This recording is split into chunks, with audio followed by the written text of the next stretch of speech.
We are live. Monday. Hope you all are doing well. If you are watching, checking it in the chat. I see Julie, aka Luke, is there. If you're watching, check in, say hi, and let me know what you're thankful for today. We always want to start with that, and hopefully we can encourage each other as we share what we're thankful for. Lots to be thankful for. Thankful for Julie, who's cutting our hair. She always does, but especially while we're stuck here and have no other options. So got that taken care of yesterday. So thankful for her and for that. I am thankful for a new friend, Noah, from our church. He's been in our church for a little while. I haven't got to know him a lot, but he's the one that's been editing our videos for our Sunday morning worship and doing a phenomenal job. And so grateful for him putting his time into doing that. So really thankful for him. I'm thankful for life. We'll come back to that a little bit later in our devotion time, but let me know what you are thankful for. So hello to Beth. I see that Luke is thankful for a Bible.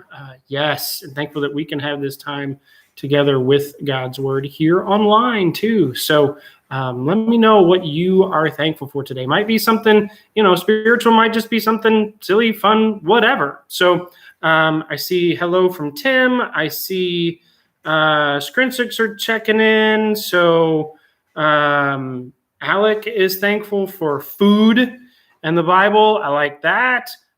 Eric is thankful for books. I like that. Beth is thankful for chocolate. I'm with you. I love it. I love it, guys. Thankful for you all. So, all right, quarter teen games today. So last time was May the 1st, May Day. And so we talked about that word May Day as an emergency call out. And when was that word invented? So I got a lot of submissions for answers. Thanks for that. So the correct answer was 1921.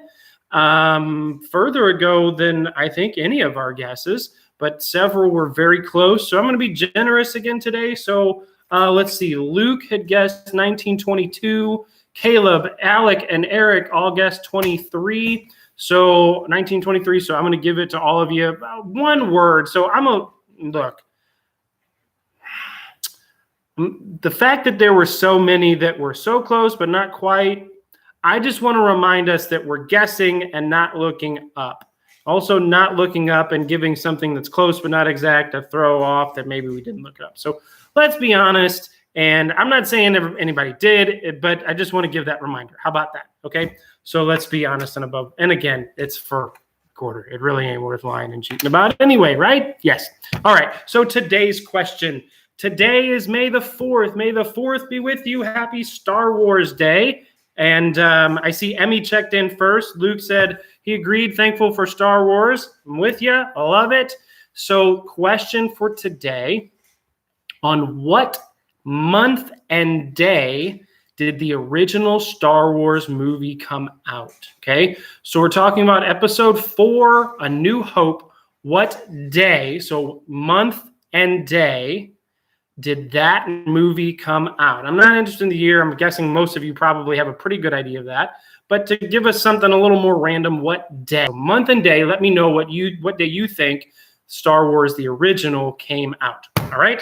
All right, let's get into our devotion. So sort of a bonus I am statement for today. John 8:58. Where Jesus it is I am. That's the phrase for today. So it's John 8:58. I'm going to read it real quick. All right. So 8:58 says this. Jesus said to them, "Truly, truly, I say to you, before Abraham was, I am." All right. So this is a verse we've talked about before. It's part of this sort of larger passage. Sort of the context of all of it is like verse 48 through 59. And it's this whole interaction. So part of it, like in verse 51, so Jesus says, look, whoever keeps my word will never see death. which is a pretty big, bold statement, right? So the Pharisees, the religious leaders sort of respond, and they're like, look, we're Jews. We know and love Abraham. He's great. Abraham, there's not hard to say anybody better than him in that sense. Abraham died. Are you saying you're better than Abraham? And so they kind of have some back and forth, but eventually get to this point where Jesus sort of responds about Abraham and says, look, Abraham rejoiced to see my day. Abraham looked forward to when I would be here. They're like, look, you're not even 50 years old.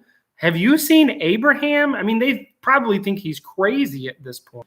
And it's at that point that Jesus responds and says, I tell you the truth, before Abraham was, I am. All right. So there's three things in this whole section that I want us to see where we can see that Jesus is claiming to be God himself in the way that he says this. Okay.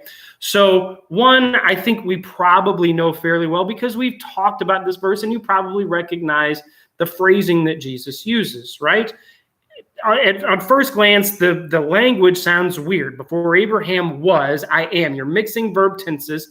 If Jesus just wanted to say he was older than Abraham or existed before Abraham, which is true, he could have just said, before Abraham was, I was. Or before Abraham was, I existed. But that's not what he says, okay? Before Abraham was, I am. Why does he say, I am, okay? When he says it that way, the Jews that would have heard him then would have heard immediately going back to Exodus chapter 3 and Moses in the burning bush and go let my people go.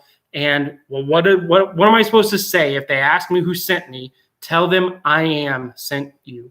Okay, I am who I am. That's sort of God's name in a sense, right? What we see as Yahweh in Hebrew or Jehovah is sort of a form of that verb to say I am. And so when Jesus says before Abraham was, I am, he's connecting himself to the God who spoke to Moses back on Mount Sinai all those years ago. So the way he says that, that's one, okay, tells us that he's claiming to be God. He phrased it that way on purpose. Number two, we know that that's what he was saying because we know that's how the Jews who heard it understood it, okay? When they heard I am, they knew exactly what he was claiming because what did they do right after that? If you look at verse 59, you'll see that they picked up stones to stone him. That was the punishment for blasphemy, for claiming to be God when you're not. Now, what they missed was that he wasn't claiming to be God and he was not. He was claiming to be God and he was. But they heard a claim to be God and they thought, okay, this dude's off. He's claiming it. We got to do something about it. So they picked up stones to stone him. Obviously, it didn't happen at that point, but they understood what he was saying, right? They knew exactly what he was saying. So that's two, right? The language that he uses, the way they understood it is the second one. Now, the third thing that I want us to see, and it sort of bookends in this passage, okay? If we back up to sort of the beginning, actually verse 51, where Jesus says, whoever follows my words will never see death, okay? Let's take that thing and let's connect it with before Abraham was, I am, okay? Those two things are connected within the way we think about life, all right? First of all, if Jesus is saying in verse 51, if you follow me, you'll never see death, he's claiming to be able to give life, which is something that only God can do. So in and of itself, that's a claim to be God because only God can control life and create life and do that sort of thing, right? Okay, but when we also connect that and think about what does I am mean? When God says I am, okay, he exists just because he's God. We're going to get kind of deep for a second.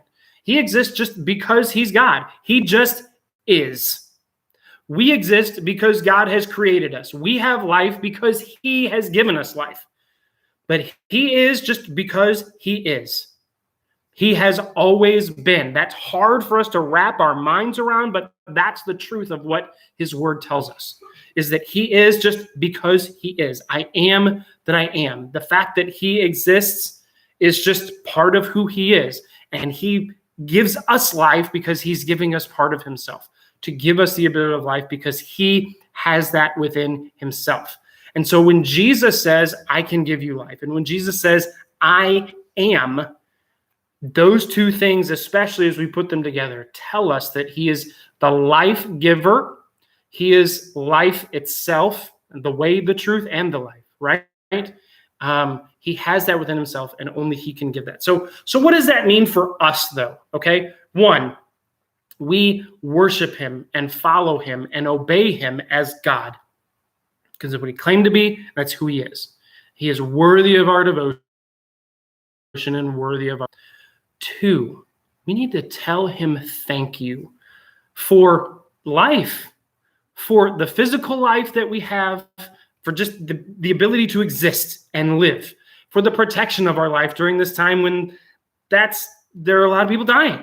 And we want to pray that he would give life to those. But we're thankful for spiritual life, for eternal life that we've talked about so much throughout this I Am series. So tell him thank you today for the life that he has given you. All right, that's it for our I Am statements. Next time, so my plan as of right now for us, our next series is to walk through Psalm chapter 1. It's very short. It's only 6 verses, so I think we can break that very easily up into 6 devotions. If you have other ideas, I want to hear them. Honestly, if you've got a great idea or questions that you've got and you think we could tackle them together, send me a note. Let me know, and I will gladly push that other one off if that one is good, okay? So I want to hear from you. If you've got ideas of other stuff that we can do together, I want to hear it, okay? So let me know. But if I don't hear it, my plan as of right now is to do Psalm chapter 1. So read that between now and Wednesday, and we'll plan on doing that together, all right? Apologize, we've gone a little bit longer than I wanted to today. Real quick, we'll check in. I'm seeing a few guesses on dates, so thank you for that, guys. I will get those down and get those guesses in. Let me know if you've got others, and we will see you on Wednesday. Love you. See ya.